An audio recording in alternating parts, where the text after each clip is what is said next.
Hey, Scott from Aristocob.com here. And Seth from SethMarkwood.com.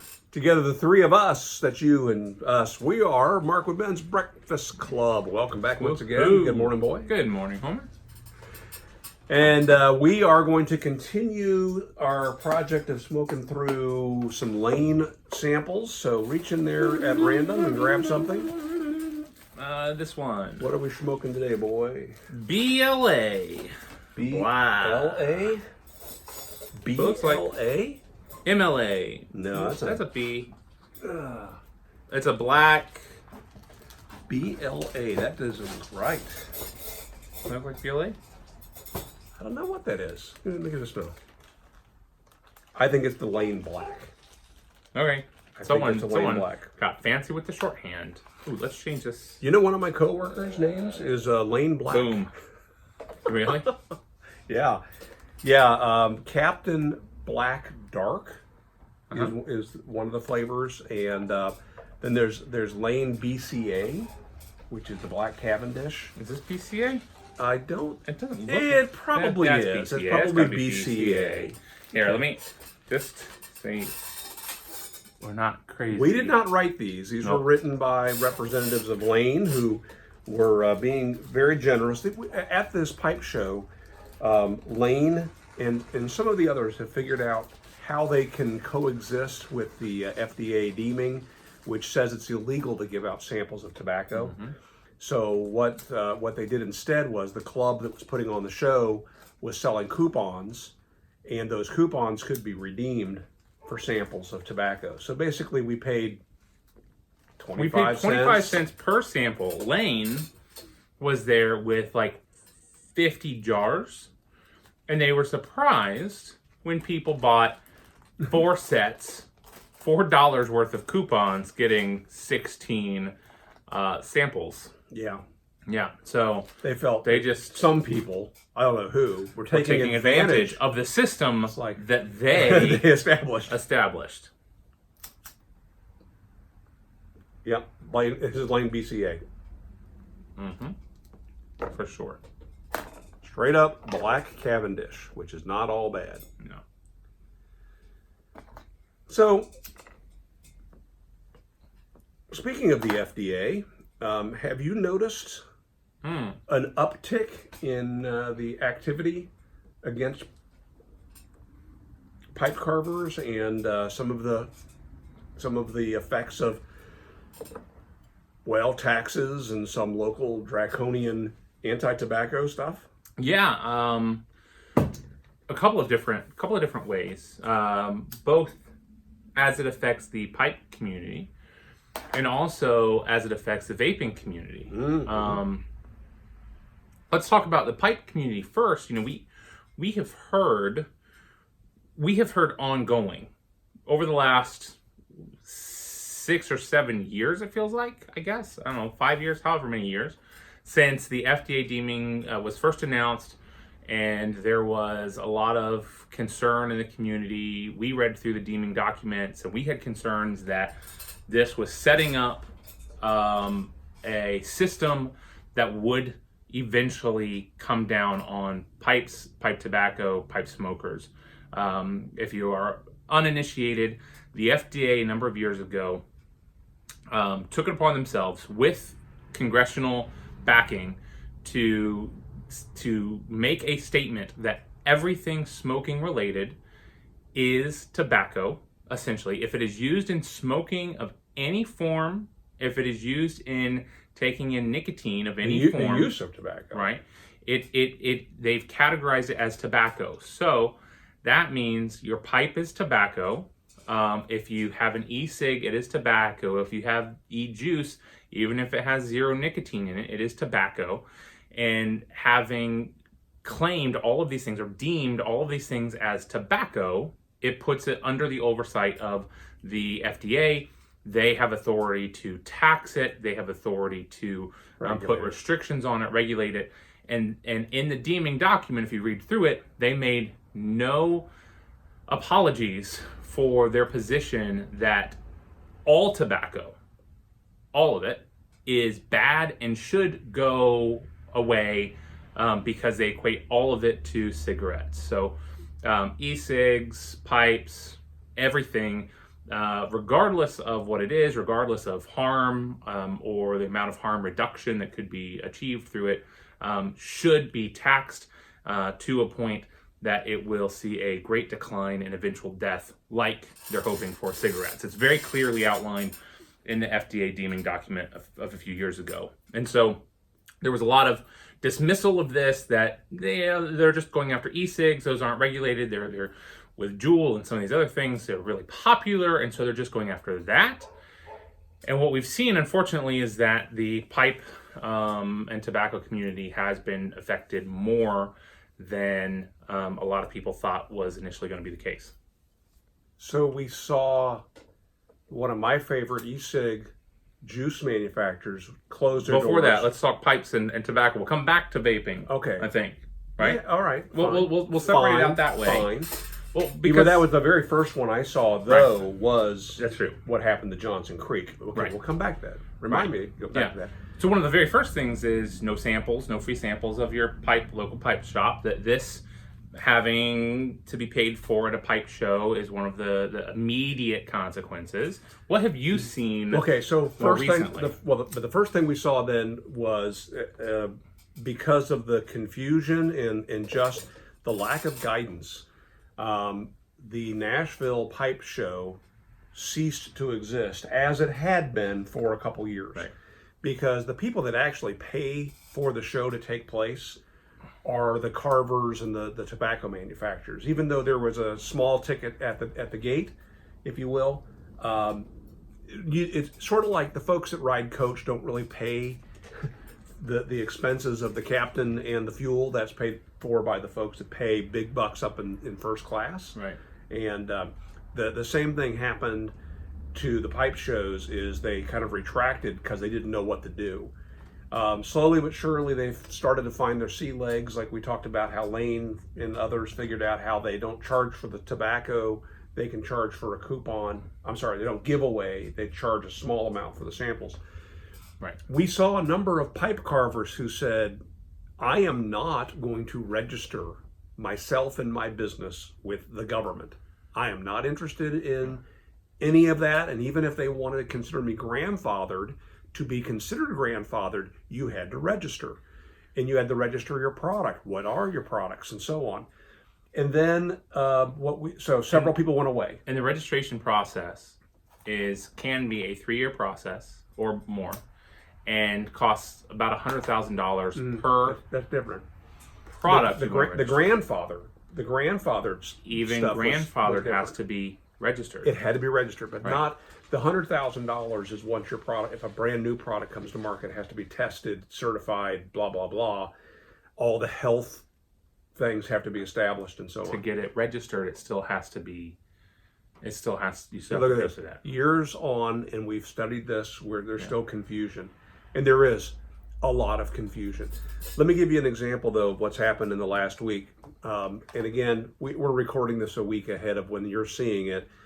But there was a notice went out that the Briar Patch in Sacramento, California, long-standing pipe shop, they announced that they're closing the doors. There was a pipe carver in Florida that had 3 FDA agents descend upon them, and this is now the second time in about a year that they've had these FDA agents stop in, and basically they're wanting to show us your processes, show us where your processes are written down, give us the names of your suppliers for all of your components. What are these things treated with? What kind of plastic is that pipe bit made out of? Tell us about where you bought your briar, and did that get heat treated, or what? All these things. And it's as if these agents don't know what they're doing, but they're getting all up in people's business.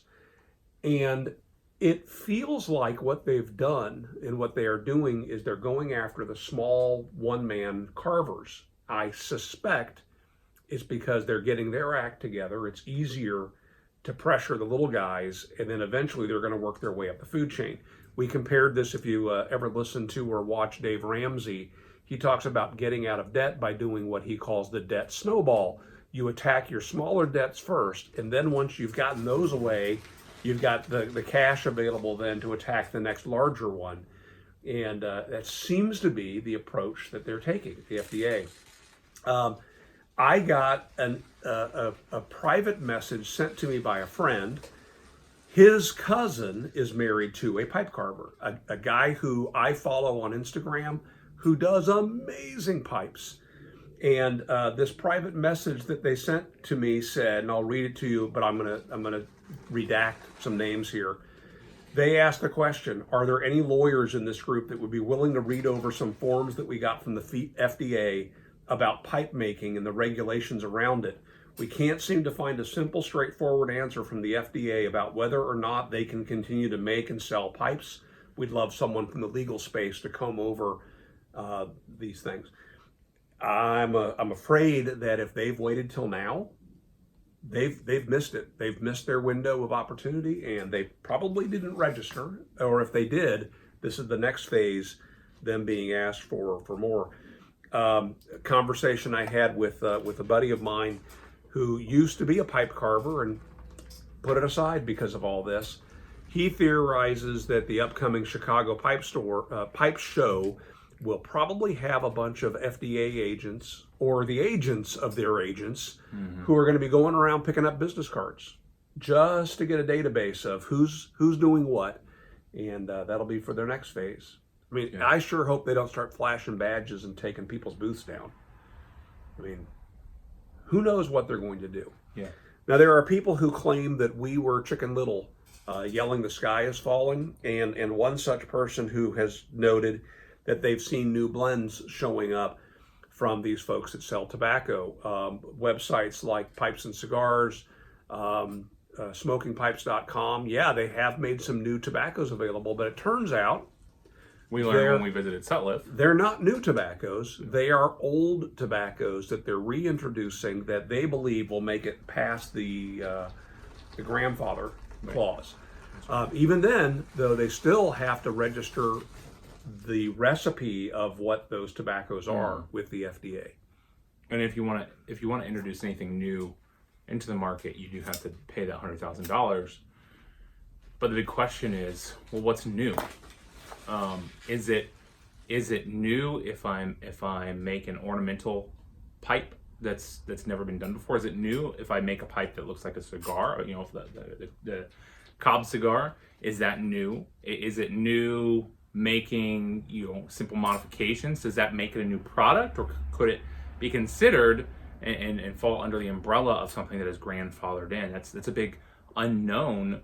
And so if you have an artisan pipe carver, every pipe is a new pipe. And if every pipe has to go through this process, every pipe's now $100,000 plus. And so if that's the case, we're not saying it is because we don't know, but if that becomes the case, then we'll see an end to artisan pipes because they'll have to standardize, because they couldn't afford to do that. So they'll not be able to maybe either shut their doors, or they'll be able to offer one pipe style until they can pay to have the next one done. And when this was released initially, the big concern is that it can take years to get this certification done. So even once you spend the $100,000, you may not be able to sell the product for 3 to 5 years until you get the green light that it's approved.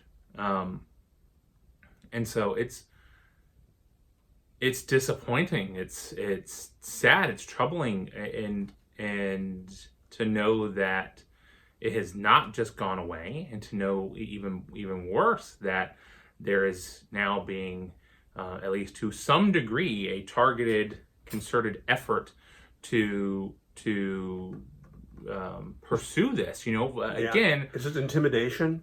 For such a long time, the thinking in the community was, yes, well, technically, this new law does apply to us. They're not going to come after the pipe community. We're such a small community. They're going to come after the e-cig guys because they're the ones that are really up and big and causing problems, causing ruckus. And they are going after those people as well. But so let's move the e-cigs then. So the very first thing that happened was a company who I was buying my juices from they shut their doors. It's a big company. It was a big company, and there were rumors that it probably had nothing to do with that. It was probably a financial decision, and they just decided to. But they, in the end, they claimed that, look, what's coming down the road for us, we're not interested in, so we're out. You discovered You something. could say, you know, there are some that would argue that that's not a deeming problem, that's the company's problem, but they could close the doors because of the unknown, the uncertainty, the fear of what this regulation was going to do. I saw reports, I forget the exact numbers, so I won't cite them, but they were big numbers of these brick and mortar stores that are being predicted will be closed in the next 2 years because of these regulations.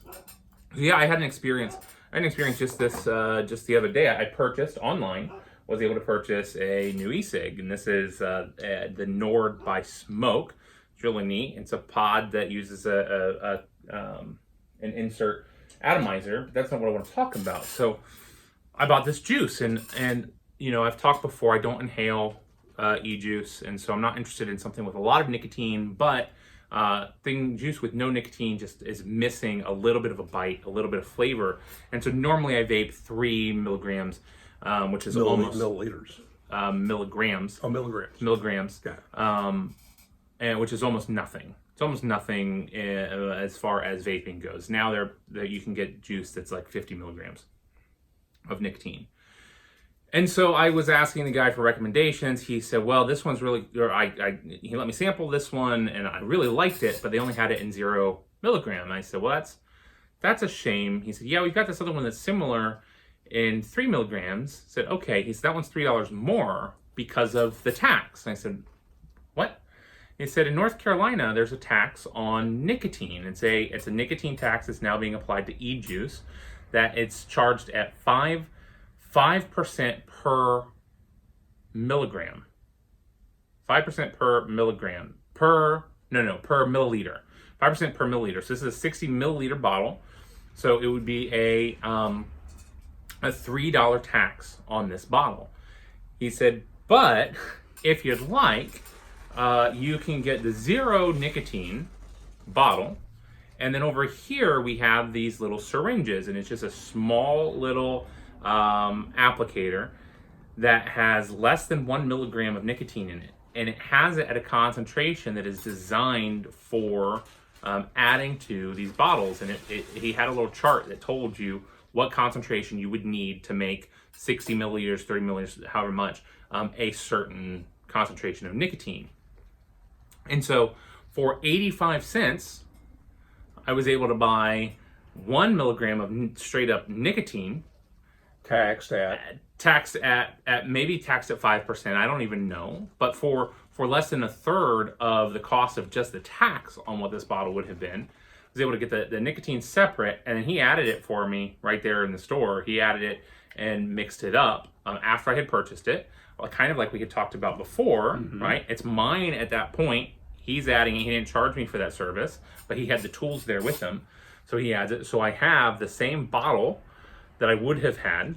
The only downside is because it wasn't naturally blended. You have to shake it and mix it because it will separate out over time in this. But end up with the same bottle as a way over $2 less. Cost me $2 less than if I had bought it pre-mixed as a way to skirt around the nicotine tax.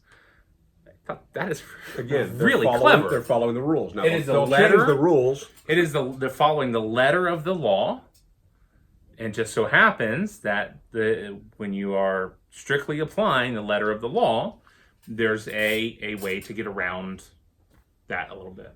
We talked about that we think that's probably going to be the future of flavored tobaccos, that people will buy the base tobaccos, they'll blend them themselves. Okay, use 25% of this and whatever, and then buy separately a flavoring that maybe gets misted on, or there'll be some step in the process to where I want Captain Black flavor, right?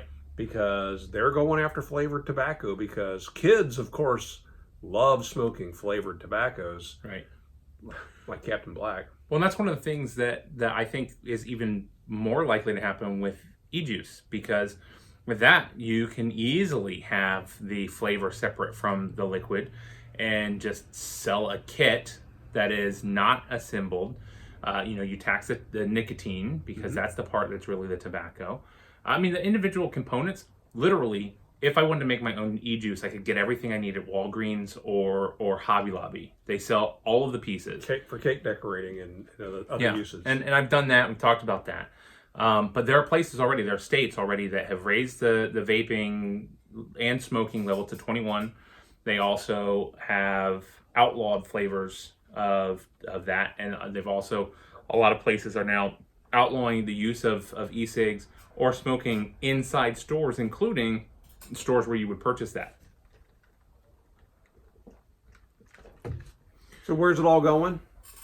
Well, ultimately, you won't be able to buy tobacco. There you go. Is the sky falling? Yeah, slowly but surely the sky is falling. I hope that you're purchasing the tobacco that you want and you're cellaring it, because if nothing else, the price is going to go up and up. Availability is going to go down. And am I Chicken Little? Yep. To a degree, I'm Chicken Little. Yeah, I mean, there are a number of ways this is likely to happen. One, with the FDA now very clearly saying they want to get rid of this stuff, they could just wave a wand and get rid of it. That could happen.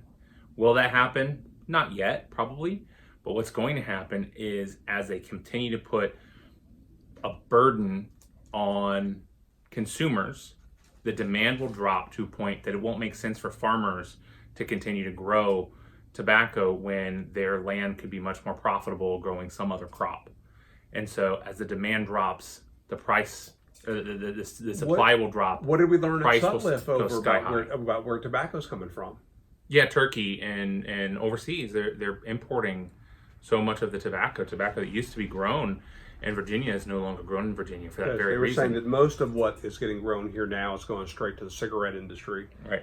And then smoking the more growing the more boutique tobaccos is something that's being done in foreign countries. Yeah. So imagine that. All they'd have to do is to throw some draconian tariff on it, right? And then boom, they hit us there. Right. Which is what so many of our viewers outside of the U.S. are already experiencing. I know. If you're Canadian, if you're European, if you're Australian, put a comment below. Here's a tin right here, and this tin is 2 ounces. What would a 2-ounce tin cost you in your country? This is Two Friends Tobacco Heritage. This was made by Cornell and Deal. What would that cost you? Average, yeah. Good question. I paid $14.40 in Ohio. I know that I could have bought this less, but I was supporting my old local tobacconist. I used to smoke this quite a bit. In North Carolina, I can pick that up for, let's say, about $12 for that tin. What do you pay? I think that's a good question to end on. Problem is, the folks that the FDA doesn't affect, they've left this, right? They don't care. We should put that at the beginling of the video. But the beautiful thing about the internet is this will be here in 2 years when they are affected, and they'll come back and they'll learn all about all of the things they didn't know the FDA are doing and have been doing for the last 2 years. Like maybe we should link to one of our old videos. Yeah, we could. This is not the first time we've said these exact words. Go to our channel, search FDA. That's right. All right, thank you guys. It's been a good week. We will see you next week with another episode of Mark Men's Breakfast Club. This was definitely Lane BCA. There's not a lot to say because we've had it a ton in one form or another. It's good Black Cavendish. It's good, yeah. It's got some flavor. It's kind of the thing about Lane BCA. It's kind of one note. And, if you like it, you like it. And it's one of those tobaccos that you could just smoke mindlessly. Yeah, or would be a great additive to something. Mm-hmm. I would throw a little bit of this into the coffee we had from last week. And I think that would liven it right up. Probably a little bit of it in there already. A little bit of a black. It is black coffee. There's very little bit. Very cool. Very little. So, all right. Make it a great week. See ya.